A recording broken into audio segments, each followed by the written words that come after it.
રાજનીતિમાં અત્યારે ભારે ઉથલપાથલ જોવા મળી રહી છે, કારણ કે કોઈ ભાજપમાંથી જઈ રહ્યું છે તો કોઈ કોંગ્રેસમાંથી ભાજપમાં જઈ રહ્યું છે. ભાજપના દિગ્ગજ નેતા નીતિન પટેલે મહેસાણા લોકસભા બેઠકથી પહેલાં દાવેદારી નોંધાવી અને સમર્થકો મારફતે એમણે દાવેદારી નોંધાવી અને પછી પોતે જે દાવેદારીને પાછી ખેંચી લીધી. આ એટલા માટે કહી રહી છું કારણ કે કોંગ્રેસમાં પણ કંઈક આવો જ ઘાટ ઘડાયો છે. આજના દિવસમાં જે સમાચારો સામે આવ્યા એના પરથી કહી શકાય કે કોંગ્રેસના નેતાઓ પણ જાણે સમય પારખી ગયા છે અને એક પછી એક ચૂંટણી લડવાનો ઇનકાર કરી રહ્યા છે. સૌથી પહેલાં જગદીશ ઠાકોરે ચૂંટણી લડવા માટે ના પાડી. ઘણા કારણો એમણે ચૂંટણી ન લડવા માટેના આપ્યા. ત્યાર પછી સમાચાર આવ્યા કે ભરતસિંહ સોલંકીએ પણ ચૂંટણી લડવાની ના પાડી છે. એક તરફ ઉમેદવારોને લઈને મંથન ચાલી રહ્યું છે અને એવામાં હવે લોકસભામાં દાવેદારી માટે પણ રાફડો ફાટ્યો છે. કોઈ કહે છે કે મારે લોકસભા લડવી છે, કોઈ કહે છે કે અમારે નથી લડવી. આજે વાત કરવી છે પોરબંદર લોકસભા વિશે. નમસ્કાર, જમાવટ સાથે હું છું સેજલ.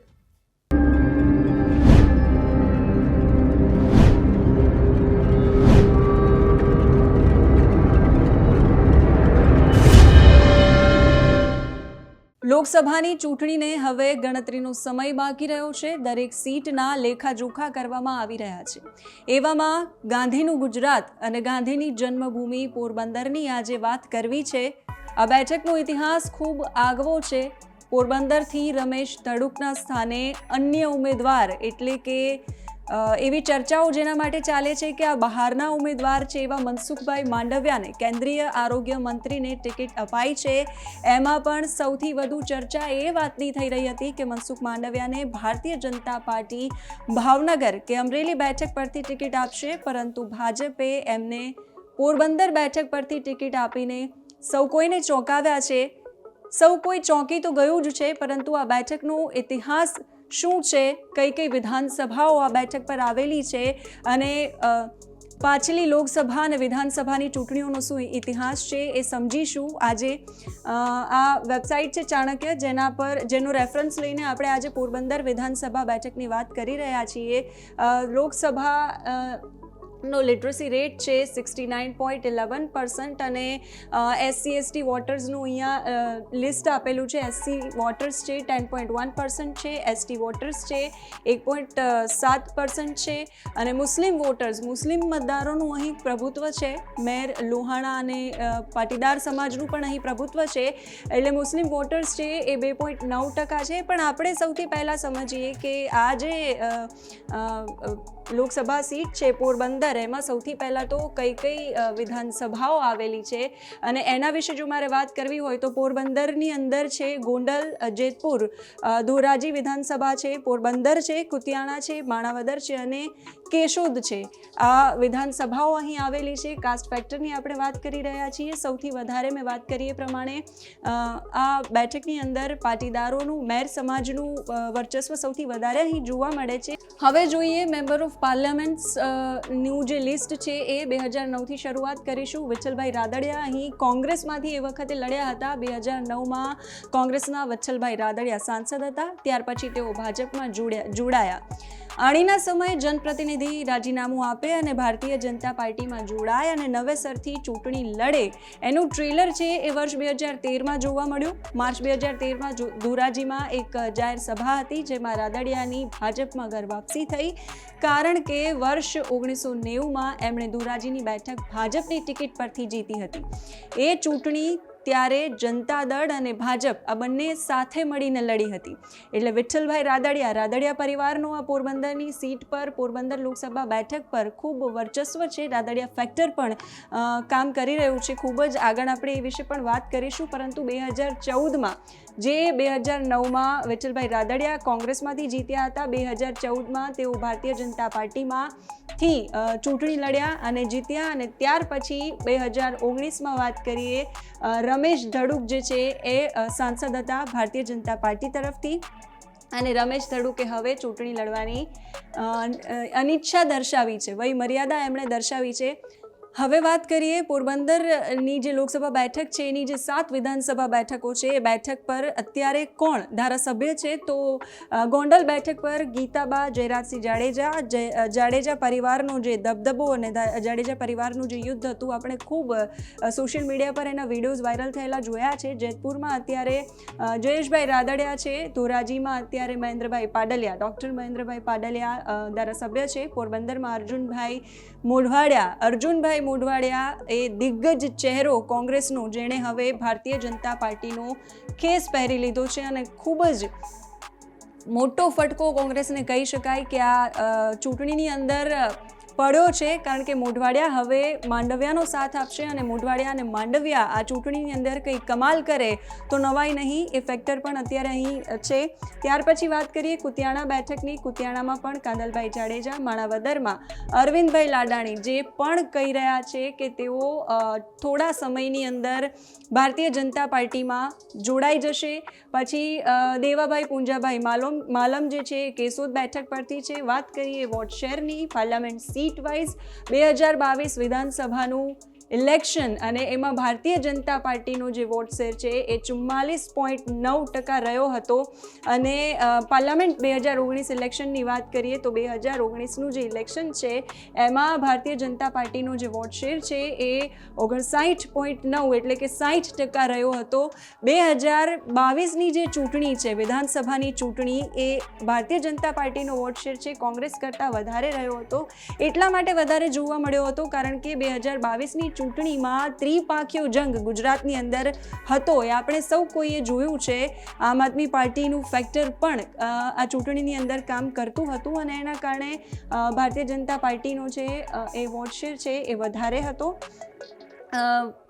ત્યાર પછી આ જે કાસ્ટની આપણે વાત કરી, સૌથી વધારે પાટીદાર અને મહેર સમાજનું અહીં વર્ચસ્વ છે. બીજા નંબર પર મહેર સમાજ અહીં આવે છે અને ખૂબ ફેર પડે છે મહેર સમાજના મતદારોનો. અને સૌથી વધારે આપણે 2-3 લાઈનોમાં જોઈ લઈએ. પરમાર જે છે કાસ્ટ, એમનું અહીં 3.1% વર્ચસ્વ છે. મુસ્લિમ સમાજનું 2.9% વર્ચસ્વ છે. ગુજરાતી મિક્સ્ડ કલ્ચર, ગુજરાતી કોઈ સરનેમ નથી હોતી એટલે મિક્સ કલ્ચરમાં ગુજરાતીની વસ્તી છે 2.5% છે. મકવાણા છે એ 2.4% છે અને ઓડેદરા 2.2%. અને ત્યાર પછી આપણે વાત કરીશું વોટિંગ પેટર્નની, સીટ વાઇઝ ઇલેક્શનની. તો સૌથી પહેલાં આપણે જોઈશું 2022ની જે ચૂંટણી છે એના પરિણામો. 2022માં ભારતીય જનતા પાર્ટી છે એનો વોટ શેર છે 15.5% રહ્યો હતો. ભારતીય જનતા પાર્ટીએ અહીં લીડિંગ પાર્ટી હતી. બીજેપી છે 4 એસેમ્બલી સીટ, ગોંડલ, જેતપુર, ધોરાજી અને કેશોદ, આ 4 સીટ પર ભારતીય જનતા પાર્ટીનું વર્ચસ્વ 2022ની અંદર રહ્યું છે. જ્યારે કોંગ્રેસનું જે વર્ચસ્વ છે એ પોરબંદરની સીટ અને માણાવદરની સીટ પર કોંગ્રેસનું વર્ચસ્વ છે જોવા મળ્યું હતું. વાત કરીએ હવે 2019ની લોકસભા ચૂંટણી વિશે. તો 2019ની ચૂંટણીમાં કોંગ્રેસમાંથી જે દિગ્ગજ ચહેરો અત્યારે જે દાવો કરી રહ્યો છે કે મને ફોન આવ્યો છે કોંગ્રેસનો અને કોંગ્રેસે જેને ટિકિટ આપી છે એ લલિત વસોયા, જેમની સામે ભાજપમાંથી રમેશભાઈ ધડુક, ઓબ્વિયસલી રમેશભાઈ ધડુક ભારતીય જનતા પાર્ટીના, જેમની જીત થઈ હતી, જેમનો વોટ શેર છે એ 60%, 59.9% એટલે 60% એમનો વોટ શેર હતો. ભારતીય જનતા પાર્ટી જે છે 2,28,128 મતથી આગળ હતી અને 7 વિધાનસભાની અંદર ભારતીય જનતા પાર્ટી જે છે એ ચૂંટણી લડી અને દબદબો છે એમાં જોવા મળ્યો. 24.4% ભારતીય જનતા પાર્ટીનો શેર હતો. બાકી બધા વર્ષો પર આપણે નથી જઈતા. પોરબંદર વિશે મારે વાત કરવી છે. પોરબંદર લોકસભા બેઠક છે એ જૂનાગઢ, પોરબંદર, રાજકોટ, અમરેલી જિલ્લાના કેટલાક મત વિસ્તારોનો સમાવેશ કરીને બનાવવામાં આવી છે. એટલે એક સાથે 4 જિલ્લાના મતદારો જોડાતા હોય એવી કદાચ સૌરાષ્ટ્રની આ એકમાત્ર એવી લોકસભા બેઠક છે. ગોંડલના સામાજિક આગેવાન રમેશ ધડુક અહીંથી સાંસદ હતા. એમણે વય મર્યાદા અને સામાજિક કાર્યોને લઈને ખુદ ચૂંટણી લડવાની અનિચ્છા દર્શાવી છે. પોરબંદરની વાત કરીએ. પોરબંદર બેઠક પર પૂર્વ કેબિનેટ મંત્રી જયેશ રાદડિયાની સાથે સાથે કેટલાક સહકારી આગેવાનો અને પોરબંદરના જે પૂર્વ સાંસદો છે એ પણ આ બેઠક માટે દાવેદાર માનવામાં આવતા હતા. પાર્ટી પોરબંદરની લોકસભા બેઠકને ન માત્ર પોરબંદર પરંતુ દરેક લોકસભા બેઠકમાં ભારતીય જનતા પાર્ટીએ 5 લાખ મતની લીડથી જીતવાનું લક્ષ્યાંક રાખ્યું છે. ભારતીય જનતા પાર્ટીનું લક્ષ્યાંક છે દરેક લોકસભા બેઠકને 5 લાખ મતની લીડથી જીતવાનું. ગત લોકસભાની ચૂંટણી દરમિયાન આ બેઠક પર 16,61,000 જેટલા મતદારો નોંધાયા હતા. પોરબંદરની લોકસભા બેઠક હેઠળ ગોંડલ, જેતપુર, ધોરાજી, રાજકોટ જિલ્લો, પોરબંદર અને કુતિયાણા, પોરબંદર જિલ્લો અને માણાવદર અને કેશોદ, જૂનાગઢ જિલ્લો એમ 3 જિલ્લાની 7 વિધાનસભા બેઠક છે એ આવે છે. કોંગ્રેસે ચૂંટણી દરમિયાન જે 17 બેઠકો જીતી હતી એમાંથી 2 એટલે કે પોરબંદર અને માણાવદર આ બંને બેઠકો આ પોરબંદર લોકસભા બેઠક હેઠળ આવે છે. ગુજરાત પ્રદેશ કોંગ્રેસ કમિટીના પૂર્વ અધ્યક્ષ અર્જુનભાઈ મોઢવાડિયા પોરબંદરની બેઠક પરથી પૂર્વ મંત્રી બાબુભાઈ બોખીરિયાને 8,100 કરતાં વધારે મતથી પરાજય આપી ચૂક્યા છે.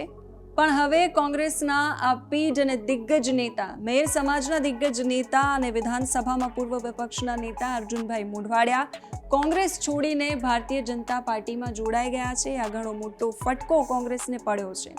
હવે પોરબંદરમાં કોંગ્રેસ તરફથી તો હાલ લલિત વસોયાના નામની ચર્ચા ચાલી રહી છે. રાહુલ ગાંધી ગુજરાતમાં આવ્યા ત્યારે કોંગ્રેસના હોદ્દેદારો સાથે એમણે મુલાકાત કરી હતી અને આ જ મુલાકાતોને પગલે તેમણે ઉમેદવારોને પ્રચારમાં જોડાઈ જવા માટેની સૂચના પણ આપી હતી. રાજનીતિમાં ગમે તે ઘડીએ પરિવર્તન આવી શકે છે. લલિત વસોયા 2017ની વિધાનસભાની ચૂંટણીમાં ધોરાજીથી જીત્યા હતા અને ભાજપના ઉમેદવારને તેમણે હરાવ્યા હતા.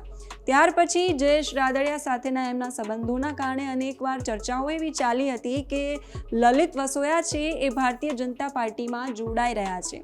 એક સમય એવો પણ આવ્યો હતો કે રામ મંદિરના મુદ્દા પર તેમણે કોંગ્રેસ પાર્ટીના નિર્ણયનો, રામ મંદિર ન જવાના નિર્ણયનો અનાદર કર્યો હતો. ખુલ્લેઆમ તેણે વિરોધ કર્યો હતો અને પછી તો એવું સ્પષ્ટપણે ચિત્ર ઉપસી આવ્યું હતું કે લલિત વસોયા છે એ ભારતીય જનતા પાર્ટીમાં જોડાઈ જશે. પરંતુ એમણે ખુદ આ વાતને નકારી છે અને દાવાઓ અનેક કર્યા છે કે પોતે કોંગ્રેસમાં જ છે અને કોંગ્રેસમાં જ રહેશે.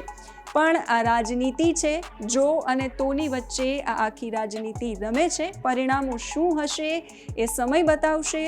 કોંગ્રેસ દ્વારા હાલ અમરેલીમાં મજબૂત પકડ ધરાવતા લલિત વસોયાને પોરબંદરથી ઉમેદવાર જાહેર કરવામાં આવ્યા છે. ધોરાજીથી વિધાનસભાની ચૂંટણી લડ્યા હતા 2022માં, પણ ભારતીય જનતા પાર્ટીના ઉમેદવાર સામે હારી ગયા હતા. મામલો આખો આ પોરબંદરની જે બેઠક છે એનો હાઈ પ્રોફાઇલ બની ચૂક્યો છે, કારણ કે કેન્દ્રીય મંત્રી સામે લલિત વસોયા, લેવા પાટીદાર સામે લેવા પાટીદારનો આ જંગ છે. ગુજરાતની પોરબંદરની બેઠક પરથી કેન્દ્રીય મંત્રી મનસુખ માંડવિયા મેદાનમાં છે. મનસુખ માંડવિયાની જીતમાં રાદડિયા અને મોઢવાડિયાનું ફેક્ટર પણ મહત્વનું હોવાનું માનવામાં આવી રહ્યું છે. માંડવિયા અગાઉ તેમના હોમટાઉન ભાવનગર લોકસભા બેઠક પરથી ચૂંટણી લડવાની તૈયારી કરી રહ્યા હતા. એક વખત ભાવનગરની પાલિતાણા બેઠક પરથી ધારાસભ્ય પણ રહી ચૂક્યા છે. આમ આદમી પાર્ટીએ કોળી સમાજમાંથી આવતા ઉમેશ મકવાણાને પોતાના ઉમેદવાર બનાવ્યા છે અને પોરબંદર બેઠક પરથી મેદાનમાં ઉતાર્યા છે. રાજકીય વર્તુળોમાં ચર્ચા છે કે મનસુખ માંડવિયાએ પોતાનું કદ જાળવી રાખવું હશે તો ખાલી જીત નહીં પણ મોટી જીત હાંસલ કરવી પડશે. પોરબંદર ઉપરાંત માંડવિયા પાસે અમરેલી અને રાજકોટ બેઠકનો પણ વિકલ્પ હતો એવી પણ ચર્ચાઓ ચાલી રહી હતી. પરંતુ અમરેલીમાં સ્થાનિકને તક આપવાના કારણે અને રાજકોટમાં રૂપાલાને ટિકિટ આપવાના કારણે માંડવિયાને પોરબંદરથી ટિકિટ આપવી પડી એવી ચર્ચાઓ પણ ચાલી છે. તાજેતરમાં કોંગ્રેસ છોડીને ભાજપમાં ગયેલા અર્જુન મોઢવાડિયાની એન્ટ્રીને પણ ચૂંટણી કનેક્શન સાથે જોડવામાં આવી રહી છે. એવું કહેવામાં આવી રહ્યું છે કે પેટા ચૂંટણીમાં એમની જીત સાથે માંડવિયાની જીતમાં મોઢવાડિયાનો પણ ફાળો રહેશે. જો ભાજપને મેર સમાજના મત મળશે તો માંડવિયાનો માર્ગ એટલો સરળ નથી, પરંતુ એવું કહી શકાય કે ઇચ્છિત માર્જિનથી એ જીતી શકે છે. પોરબંદરમાં બહારના વ્યક્તિના ટેગનો સામનો હાલ માંડવિયા કરી રહ્યા છે, પણ રાદડિયા ફેક્ટર પણ મહત્વનું માનવામાં આવે છે. 2019ની લોકસભાની ચૂંટણી જો આપણે યાદ કરીએ તો એ ચૂંટણીમાં ભાજપે આ સીટ પરથી 2.29 લાખ મતોથી જીત મેળવી હતી અને રમેશ ધડુક જીત્યા હતા, સાંસદ બન્યા હતા. પોરબંદર લોકસભા બેઠક એવી છે જ્યાં ભાજપનું પૂરેપૂરું શાસન નથી કે કોંગ્રેસનું પણ સંપૂર્ણ શાસન નથી. આ બેઠક પરથી કોંગ્રેસના નેતા વિઠ્ઠલભાઈ રાદડિયાએ રહ્યા, જેમાં આપણે વાત કરી 2009માં ભાજપના ઉમેદવારને તેમણે હરાવ્યા. બાદમાં એઓ ભારતીય જનતા પાર્ટીમાં જોડાઈ ગયા. રાદડિયા આ બેઠક પર સતત 3 વખત જીત્યા છે. એટલે ચર્ચા એવી પણ હતી કે વિઠ્ઠલ રાદડિયાના પુત્ર જયેશ રાદડિયાને આ બેઠક પરથી લોકસભા ચૂંટણી જે એ પોતે લડવા માંગતા હતા, પરંતુ ગુજરાતમાં જ્યારે તેમને કેબિનેટ મંત્રી બનાવવામાં ન આવ્યા ત્યારે એવી ચર્ચા હતી કે પાર્ટી એને લોકસભાની ચૂંટણીની ટિકિટ આપશે, લોકસભા લડાવશે. પણ નથી એમને લોકસભાની ચૂંટણીની ટિકિટ આપવામાં આવી, નથી મંત્રી પદ આપવામાં આવ્યું. એટલે એવી પણ ચર્ચાઓ અત્યારે ચાલી રહી છે કે જયેશ રાદડિયા નારાજગી બતાવી શકે છે. જો કે Bharatiya Janata party cadre base party છે અને રાજનીતિમાં કશું જ નિર્ધારિત નથી હોતું. એટલે રાદડિયા પરિવારનો પણ આ સીટ પર ઘણો પ્રભાવ છે. જ્ઞાતિના સમીકરણની આપણે સૌથી પહેલાં વાત કરી. લેવા પટેલ સમુદાયના સૌથી વધુ મત છે એ આ વિસ્તારની અંદર છે. ત્યાર પછી બીજા ક્રમે આવે છે મેર સમાજની વસ્તી. ખૂબ નિર્ણાયક છે અને એટલા માટે જ ભારતીય જનતા પાર્ટીએ જે આખો ગેમ પ્લાન ઘડ્યો અને મોઢવાડિયાને કોંગ્રેસમાંથી ભારતીય જનતા પાર્ટીમાં સામેલ કરી લીધા. કોળી અને લોહાણા સમુદાયની વસ્તી પણ નિર્ણાયક છે, ત્રીજા ક્રમે આવે છે. અને ખૂબ જરૂરી છે કે મનસુખ માંડવિયાને આ તમામ જ્ઞાતિનું જે ફેક્ટર છે એનું સમર્થન મળે. ભાજપે લોકસભા ચૂંટણી જંગની શરૂઆત ઉમેદવારોના નામ જાહેર કરીને કરી. પહેલા તબક્કામાં 195 જેટલા ઉમેદવારો જાહેર કર્યા, જેમાં 15 લોકસભા બેઠકના નામ તેમણે જાહેર કર્યા હતા. જેમાં સૌથી મહત્વની પોરબંદરની બેઠક હતી, જ્યાંથી તેમણે મનસુખ માંડવિયાને ઉતાર્યા છે. વ્યૂહાત્મક રીતે આ ખૂબ જ મહત્વની મનાતી લોકસભા બેઠક છે. પાછલી 3 ચૂંટણીઓથી આ બેઠક ભારતીય જનતા પાર્ટીના કબજામાં છે. આ વખતે ભાજપે મનસુખ માંડવિયાને ટિકિટ આપી છે, તો કોંગ્રેસે પણ સામે એ જ દાવ ખેલ્યો છે. લેવા પાટીદાર સામે લેવા પાટીદારને આ ચૂંટણીના જંગમાં ઉતાર્યા છે. અને સૌથી ભારતીય જનતા પાર્ટીએ જો મોટો દાવ ખેલ્યો હોય તો એ છે કે મનસુખ માંડવિયાને ઉતારીને રાષ્ટ્રીય સ્તરે પણ એમણે આ બેઠકને ખૂબ મહત્વની બનાવી દીધી છે. જાતિના સમીકરણો પણ આ બેઠક પર ખૂબ જ અસર કરે છે અને એ સમીકરણોને સાધવા માટે વ્યૂહરચના જે છે એ બંને પાર્ટીઓની ખૂબ મહત્વપૂર્ણ રહેશે. અત્યારે આ વિડીયોની અંદર આટલું જ. આ રાજનીતિ છે, આ ચૂંટણી છે, આ જંગમાં કોણ જીતશે એ સમય બતાવશે. પરંતુ અત્યારે આ વિડીયોમાં બસ આટલું જ. નમસ્કાર.